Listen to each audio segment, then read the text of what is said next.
Hello, Danny Smith here. I've been asked to do a video testing the rear hub height on the D819RS.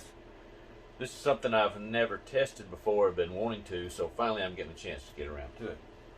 So normally I run the 1-dot down insert with the point, it's pointing outward, so that makes it the narrowest width.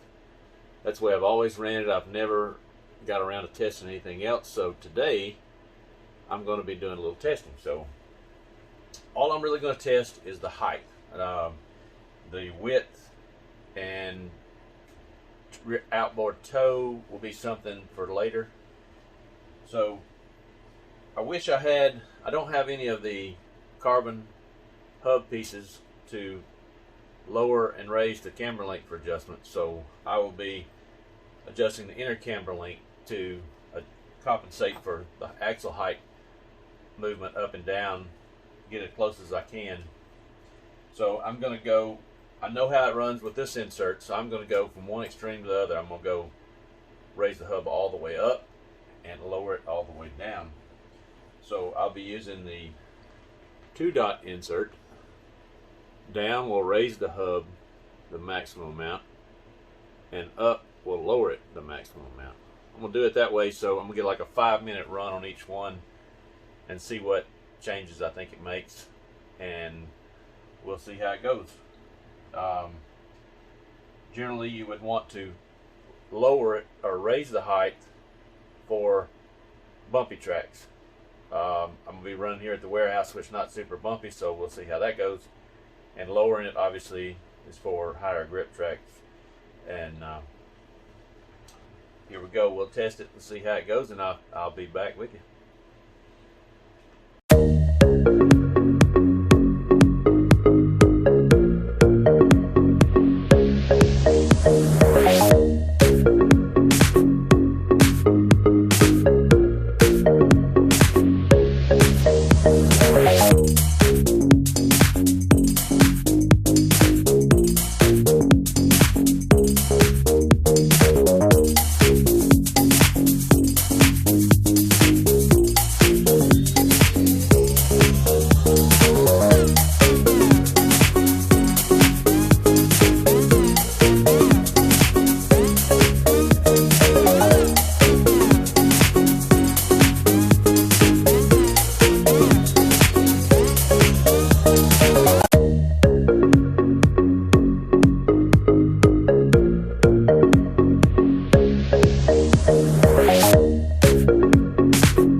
Okay, so that run was with my old tried and true setup dialed in pretty good for the track.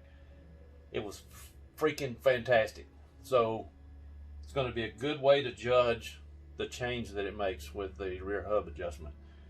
I've got a good set of tires on it, triple D's that are in very good shape. So the track is pretty good. So I'm trying to do this fast enough to where the track conditions really don't change. I'm going to use these same tires throughout that process. And so now I'm going to raise the rear hub height and see what happens. So here we go.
was with the hubs in their highest position.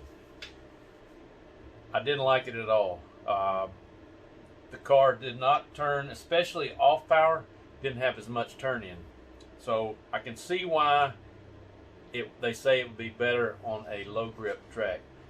So the grip right now at this track is pretty good, probably medium to high grip. The car has a lot of mechanical grip, so it should be good. So it was way worse than my normal setup, simply because it just didn't have as much turn in. Sometimes that translates to more on power steering. It was kind of weird because every now and then on power steering it would come out from under itself from the rear end would, but most of the time not. It wasn't really much different. So overall, I didn't really like it. So there'll probably be a situation come up when there's low grip that it might work. Now I adjusted the camber links up on the inner link, because I don't have the adjustment on the outer link yet to do that to compensate. But I think that's pretty close for the amount that the hub went up. I think the one dot or one hole up on the inner is pretty close. So I'm not going to test it with moving that down, because that's going to change it and not be really a good test. So next I'm going to make a change and lower the hub all the way down. I don't know. I'm going to look at it. I don't know if I'm going to change the inner link, because it may be a little too much to make that adjustment. So they may be off a little bit, but we'll get a kind of an idea of the difference. I'm going to put the inner link back where it was originally, and I'll look at it and measure it a little bit. I may change that inner link. I may not. I'll let you know after this session here. So here we go.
Okay, so that run was with the hubs in the lowest position, and it did exactly what I thought it would do. It made the car much more aggressive. It turned a lot, a little too much for my liking on that setup in that track condition. If the track had a little more bite and maybe a little too much grip and you want it to turn a little more aggressive to be a little faster, sure, it would be good. So I think I'm going to go back to my original setting.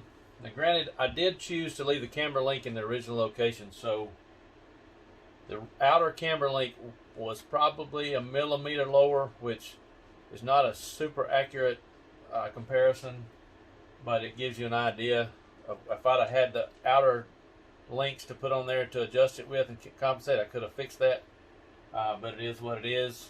A little too hard to drive, so I think I'm going to go back to my original tried and true setting with the pills the way I had them. Just another tuning option, and learn something today on what it does. So you raise the hub, the car gets less aggressive, so probably better for a loose track. Lower it, it gets more aggressive for a high bite track. So somewhere in the middle for most track situations, just like I've been running, is the way to go. There may be a time where you want to use that as an adjustment, a tuning option with certain track conditions. We'll see. For the most part, I leave mine the same every track I've been to, and it's been great. I make other adjustments. Don't know if I'll ever need that. It's a tuning option. It's there if we want it. So thanks for watching. Make sure you like and subscribe and hit that notification button. See ya.